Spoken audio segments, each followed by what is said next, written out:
Parasympathetic nervous system. Parasympathetic nervous system autonomic nervous সিস্টেমেরই একটা part.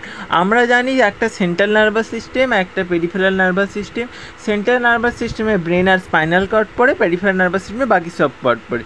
Central nervous সিস্টেমে দুটো পার্ট, একটা অটোনমিক আর একটা সোমাটিক। সোমাটিক মানে আমরা চাইলে হাত পা মুড়তে পারি, আর অটোনমিক মানে অটোমেটিক যেটা মুভমেন্ট হবে সেই জিনিসটা।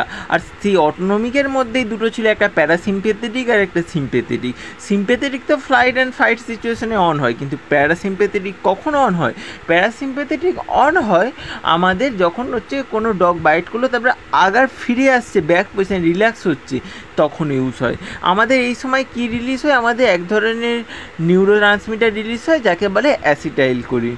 এই অ্যাসিটাইলকোলিনে আমাদের সিম্প্যাথেটিক যে ফ্লো হয় সেটা হয় আমাদের স্পাইনাল কর্ডের বিভিন্ন রিজিয়ন দেখেছিলাম, থোরাসিক, লাম্বার, তারপর এদিকে আমাদের বিভিন্ন কিছু দেখেছিলাম। এখানে আমি থোরাসিক আর লাম্বার থেকে আমাদের সিম্প্যাথেটিক ফ্লো হয়, সেই জন্য একে থোরাসিক আর ফ্লো বলা হয়। আর আমাদের হচ্ছে এর ক্ষেত্রে অ্যাসিটাইলকোলিনের ক্ষেত্রে রিলিজ হয় সেটা ক্র্যানিয়ালের স্যাগ্রাল থেকে স্পাইনাল কর্ডের, যেকে ভার্টিব্রা থেকে রিলিজ হয়।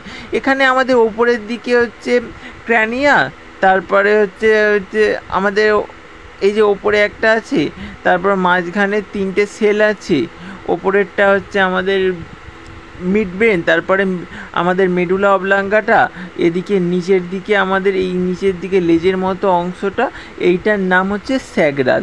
আর ক্র্যানিয়াল ঠিক এর মাঝখানটা এরকম জায়গায় ক্র্যানিয়াল আছে, এই সব জায়গা থেকে বেরোয়। আমাদের ফার্স্ট হচ্ছে ওপরের যে থেকে ওপরের যে মিড ব্রেন থেকে এক ধরনের নিউরোট্রান্সমিটার রিলিজ হলো, যেটা ডিসেন্ড হয়ে গেল, যেটা হচ্ছে সিলিয়ারি গ্যাংলিয়া। সিলিয়ারি গ্যাংলিয়ার ডেস্টিনেশান হচ্ছে আমাদের আই, চোখের মধ্যে হয়।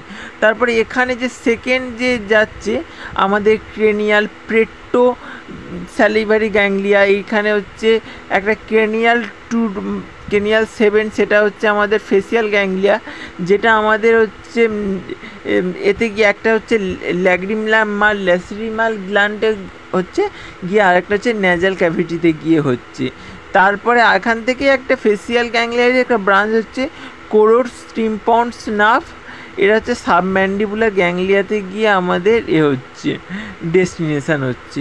এরকমই কাজ করে। এখানে আমাদের এখান থেকে আরও গ্যাংলিয়া বেরিয়েছে, যেমন হচ্ছে এখানে কোরয়েড টিম্পনি থেকে একটা সাবম্যাক্সুয়ালারি গ্যান্ডিলা আর সাবলিঙ্গুয়াল গ্যান্ডিলা, এরা কোরটা টিম্পনি থেকে।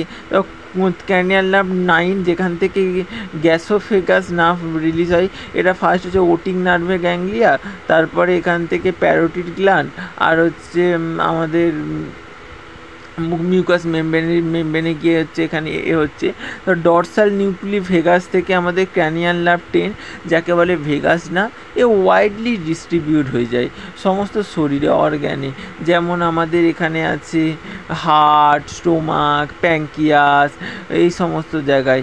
এটা হচ্ছে এটার কোনো স্পেসিফিক গ্যাংলিয়া নেই আমাদের, একমাত্র এইটারই নেই।